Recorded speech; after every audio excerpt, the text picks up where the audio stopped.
এরপরে প্রশ্ন হলো, স্বামীর দিকে বেশি তাকালে হায়াত কমে যায়, এটা কতটুকু সহি? লা হাওলা ওয়ালা কুওয়াতা ইল্লা বিল্লাহিল আলিয়্যিল আযীম। স্বামীর দিকে তাকাইলে যদি হায়াত কমে যায়, তাহলে কার দিকে তাকাবে বেচারি? এটা কোনো কথা হইল? হ্যাঁ, উল্টা না হওয়া দরকার ছিল, যে স্বামীর দিকে তাকাইলে হায়াত বাড়ে, এটা না হওয়া দরকার ছিল। যদি এই দুইটার কোনোটাই হাদিসে বলা হয় নাই। স্বামীর দিকে মহব্বতে ভালোবাসার দৃষ্টিতে তাকালে তো সওয়াব হবে ইনশাআল্লাহ, হায়াত কমবে কেন? একেবারে ভুয়া ভিত্তিহীন কথা। কোত্থেকে এই সমস্ত আজগবি মাসআলা আমাদের দেশে গ্রামাঞ্চলে এখনো প্রচলিত আছে, এখনো মানুষ সচেতন হয় নাই। স্বামীর দিকে তাকাইলে, মহব্বতের সাথে তাকাইলে সওয়াব হবে ইনশাআল্লাহ। আবার স্বামীও তার স্ত্রীর দিকে মহব্বত এবং স্নেহের পরশে তাকালে সেটাও তার জন্য সওয়াব হবে ইনশাআল্লাহ। আল্লাহ বলেছেন ওয়াশিরুহুন্না বিল মারুফ, সুন্দরভাবে জীবনযাপন করতে হবে, তাদের সাথে ভালোবাসা বিনিময় থাকতে হবে।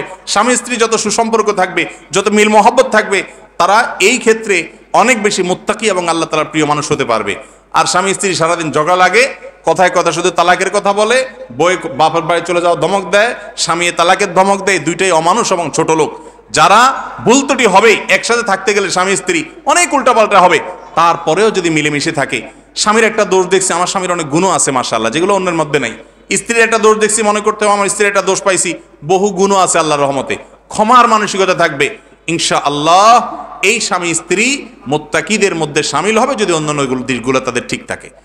এই জন্য আমাদের স্বামী স্ত্রী একে অন্যের দিকে দেখলে, আশ্চর্য কথা, স্বামী যদি স্ত্রী যদি স্বামীর দিকে তাকালে হায়াত কমে যাবে, চাই কোন দিকে তাকায় থাকবে? এটা কোনো কথা? যার সাথে বসবাস, উঠা বসা সারাদিন, সে বুঝে নিচের দিকে তাকায় থাকবে। আল্লাহ তাআলা আমাদেরকে মাফ করুক এই সমস্ত কুসংস্কার থেকে।